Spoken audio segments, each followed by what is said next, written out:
हाल ही में एक blogging site पर एलॉन मस्क से सवाल पूछा गया रिलेटेड टू जस्टिन ट्रूडो, जो कि कनाडा के पीएम है। मस्क का जवाब था कि ये उनका आखिरी टर्म है और ट्रूडो डेफिनेटली अगला इलेक्शन हारने वाले हैं। आज इस वीडियो के अंदर हम ये डिस्कस करने वाले हैं जो मस्क का कॉन्फिडेंस है related to the winning of Trump and losing of Trudeau, इसे क्या कारण है। क्या ये केवल एक आपसी सजेशन था, कोई एनालिटिकल एस्पेक्ट था इसके पीछे, या सच में कुछ ऐसी कंडीशंस कनाडा के अंदर बनती हुई दिख रही हैं जिससे ये शॉर्ट तरीके से कहा जा सकता है कि ट्रूडो की गवर्नमेंट का समय अब खत्म हो चुका है और अब उन्हें अपोजिशन में बैठने की तैयारी कर लेनी चाहिए। चलिए शुरू करते हैं। तो जैसा मैंने आपसे बताया कि पूछा गया था फॉर्मली ट्विटर एक्स के ऊपर ट्रूडो से मस्क से रिलेटेड टू ट्रूडो, तो उनका कहना था Justin Trudeau will be gone next elections, मतलब अगला इलेक्शन वो हारने वाले हैं। अब सवाल ये है कि हमें किस किस चीज पे फोकस करना है, ऐसी क्या क्या चीजें हैं जो ट्रूडो की हार का कारण बन सकती हैं, और ऐसे कौन कौन से ऐसे एस्पेक्ट्स दिख रहे हैं कि यूएस में बैठे मस्क भी ये प्रेडिक्ट कर रहे हैं कि ट्रूडो अगला इलेक्शन नहीं जीतेंगे। उनके ऊपर फोकस करते हैं थोड़ा सा। सबसे पहले देखने की कोशिश कीजिए जो जिस तरीके से न्यूज कवर की गई है कि एलॉन मस्क का कहना है कि Canadian prime minister Justin Trudeau 2025 का इलेक्शन डेफिनेटली हारने वाले हैं। क्यों हारने वाले हैं? Domestic as well as international challenges की वजह से, जिन्हें इस वीडियो के अंदर हम डिस्कस करने वाले हैं। दूसरा, जो ट्रूडो की माइनॉरिटी लिबरल गवर्नमेंट है, आज की डेट में उसे कंजर्वेटिव पार्टी और जो बाकी अपोजिशन पार्टीज हैं उनसे काफी ज्यादा अपोजिशन देखने को मिल रही है, और शायद इस अपोजिशन का सामना करने के लिए फिलहाल ट्रूडो की लिबरल पार्टी तैयार नहीं दिखती है। क्यों नहीं दिखती है, अब उसके बारे में बात करते हैं। सबसे पहले पॉलिटिकल चैलेंजेस की बात करेंगे। ये पॉलिटिकल चैलेंजेस ही कारण हैं जिसकी वजह से ट्रूडो अगला इलेक्शन जीतने में नाकामयाब होने वाले हैं, और जो सिचुएशंस बनती हुई दिख रही हैं वो ट्रूडो के फेवर में जाती हुई नहीं दिख रही। और जब बोलते हैं ना, कैसा बोला जाता है भारत के अंदर कि विनाश काले विपरीत बुद्धि, तो एक तो आपके पास वैसे ही सिचुएशन ठीक नहीं थी, आपको इकोनॉमिक पॉलिसीज के लिए काउंटर किया जा रहा था, ऊपर से आप दुनिया की सबसे फास्टेस्ट ग्रोइंग मेजर इकोनॉमी से अपने रिलेशन खराब करके अपनी इकोनॉमी के पैर पे आपने एक और कुल्हाड़ी मार ली है। तो चैलेंजेस ऑलरेडी कम नहीं थे, भाई साहब ने एक और चैलेंजेस ऐड कर लिया है जो इकोनॉमिक ही नहीं, जो जियोपॉलिटिकल चैलेंज भी बन चुका है। अब सबसे पहले हम देखते हैं माइनॉरिटी गवर्नमेंट। तो अभी के टाइम पे ट्रूडो के पास मेजोरिटी नहीं है। ट्रूडो की लिबरल पार्टी जब सरकार में आई थी तो उसको सपोर्ट था जगमीत सिंह जग्गी की एनडीपी पार्टी का, न्यू डेमोक्रेटिक पार्टी का। अभी से 3-4 महीने पहले जगमीत सिंह जग्गी ने अपना सपोर्ट ट्रूडो की लिबरल पार्टी से पीछे खींच लिया और वो मेजोरिटी लूज कर गए। फिलहाल के लिए ट्रूडो की पार्टी गवर्नमेंट के पास मेजोरिटी नहीं है, इसलिए आप आए दिन सुनते रहते होगे कि अपोजिशन ट्रूडो को बोल रही है कि रिजाइन करो। अब इस मेजोरिटी ना होने का क्या इंपैक्ट है? मेजोरिटी ना होने का इंपैक्ट यह है कि किसी भी तरीके से जब ट्रूडो को कोई हार्डर और की लेजिस्लेशन पास करना होता है और स्टेबिलिटी मेंटेन करनी होती है तो वो उनके बस की नहीं है, क्योंकि वो मेजोरिटी शोकेस अपनी नहीं कर पा रहे हैं। तो वो कोई इंपॉर्टेंट लेजिस्लेशन अपनी मर्जी के हिसाब से पास अभी नहीं कर सकते जब तक बाकी अपोजिशन पार्टीज उन्हें सपोर्ट ना करें। इससे यह भी दिखता है कि उनका सपोर्ट बेस धीरे धीरे कम होता जा रहा है। अपोजिशन से कंपटीशन देखने को मिल रहा है। आज की डेट में एक सर्वे कराया गया थोड़े टाइम पहले, 2 महीने पहले कनाडा के अंदर, जिसमें लोगों की राय जाने की, जैसे हमारे यहाँ ओपिनियन पोल्स होते हैं उसी तरीके का एक सिमिलर प्रोसेस था, जिसमें 41.3% लोगों ने कंजर्वेटिव पार्टी को सपोर्ट किया, जिसे लीड करते हैं पियर पॉलिवर, जो अपोजिशन पार्टी के लीडर है, जो बेसिकली कंजर्वेटिव पार्टी के लीडर हैं। अदर देन दैट, जो एनडीपी जो अब तक लिबरल पार्टी को सपोर्ट करती हुई आती थी, उसके पास भी सर्टेन नंबर ऑफ वोटिंग चली जाती है, और मात्र 20-21% वोट आपको देखने को मिल रहे हैं in the favour of liberal party of Trudeau. तो मतलब 80% जनता इस टाइम वो ट्रूडो के सपोर्ट में नहीं है, और देयर आर हाई चांसेस कि कंजर्वेटिव पार्टी के वापस आने के चांसेस, कंजर्वेटिव पार्टी के जीतने के चांसेस बहुत ज्यादा हैं in upcoming 2025 Canadian elections.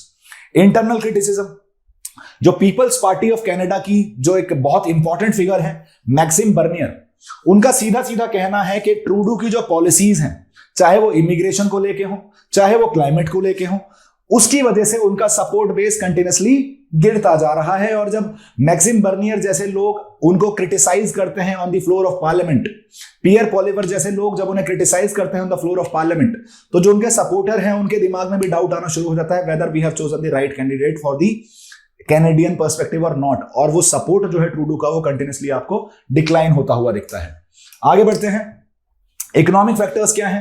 Continuously economy को लेकर ट्रूडो के ऊपर एलिगेशंस लगाए जाते हैं, ओवर स्पेंडिंग के एलिगेशंस लगाए जाते हैं। साथ के साथ जो इन्फ्लेशन बढ़ता हुआ दिखता है आपको कनाडा के अंदर, जो टैक्सेस बढ़ते हुए दिखते हैं कनाडा के अंदर, और जो गवर्नमेंट की स्पेंडिंग है जो कंटिन्यूसली आपको बढ़ती हुई दिख रही है, इवन दो वहां इन्फ्लेशन चल रहा है, उसके लिए काफी ज्यादा क्रिटिसाइज किया जाता है। साथ के साथ आपको यह भी देखने की जरूरत है जो अपोजिशन इकोनॉमिक पॉलिसीज प्रेजेंट कर रही है उसके अंदर वो क्या बोल रहे हैं, वो बोल रहे हैं जी टैक्सेस को लोअर कर देंगे, गवर्नमेंट की स्पेंडिंग को बढ़ा देंगे।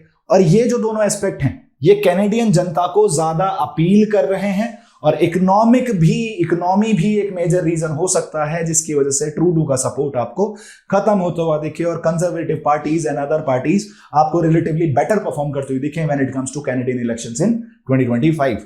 जो ग्लोबल इकोनॉमिक प्रेशर्स हैं, for example global economic instability चली हुई थी कोविड के बाद, फिर रशिया यूक्रेन वॉर, देन जो इजराइल पैलेस्टीनियन वॉर चल रही है, इसको लेके उनके कंसर्न्स ये है कि जो कॉम्पिटिटिवनेस है यूएस के साथ वो कम होती हुई दिख रही है। और भी कुछ रीजंस ऐसे हैं, आप लिबरल गवर्नमेंट हो, मेजोरिटी ऑफ द जगह आपको कंजर्वेटिव गवर्नमेंट देखने को मिलती है, तो जो आपकी लिबरल इकोनॉमिक पॉलिसीज हैं वो कंजर्वेटिव गवर्नमेंट के साथ मैनेज नहीं हो पा रही हैं, सिनर्जाइज नहीं हो पा रही हैं, तो ग्लोबल इकोनॉमिक सपोर्ट भी आपका डिक्लाइन होता हुआ दिखता है, राइट। तो ये इकोनॉमिक रीजंस थे जिसकी वजह से आपको प्रॉब्लम होती हुई दिख सकती है। इंटरनेशनल रिलेशंस, जो टेंशंस हैं इंडिया के साथ, जो आपने सितंबर 2023 में क्रेडिबल एलिगेशंस लगाए, फिर उसके बाद अभी रिसेंटली आपने क्रेडिबल एविडेंसेस प्रोवाइड नहीं करे, केवल बोलते हुए दिखे आप, तो इस वजह से कनाडा की जियोपॉलिटिकली क्रेडिबिलिटी काफी ज्यादा कम हो चुकी है। इवन यूरोपियन नेशंस और अब यूएस में ट्रंप के आने के बाद कनाडा के पास जो बचा कुचा सपोर्ट था वो भी अब खत्म होता हुआ दिखेगा when it comes to geopolitical situation in context of India के साथ आपने भिड़ तो लिया है, पर आपको यह समझने की जरूरत है इंडो पैसिफिक स्ट्रेटेजी के लिए इंडिया बहुत इंपॉर्टेंट है आज की डेट में, और इंडिया के साथ आपका एंटी होना आपको अब इंडो पैसिफिक पॉलिसी से बाहर करता हुआ दिख रहा है, वो भी एक मेजर अपोजिशन का रीजन बन सकता है। इसकी वजह से केवल इंडिया के साथ ही नहीं, साउथ एशियन पॉलिसी जो है कनाडा की, उस पर भी बहुत ज्यादा नेगेटिव इंपैक्ट पड़ता हुआ दिखेगा, जो जिसके लिए ट्रूडो को रेस्पॉन्सिबल माना जा रहा है अपने डोमेस्टिक पॉलिटिकल गेन्स के लिए। In the name of freedom of speech and expression आपने भारत की इंटीग्रिटी और सोवरेनिटी को क्वेश्चन करने दिया अपने देश के अंदर।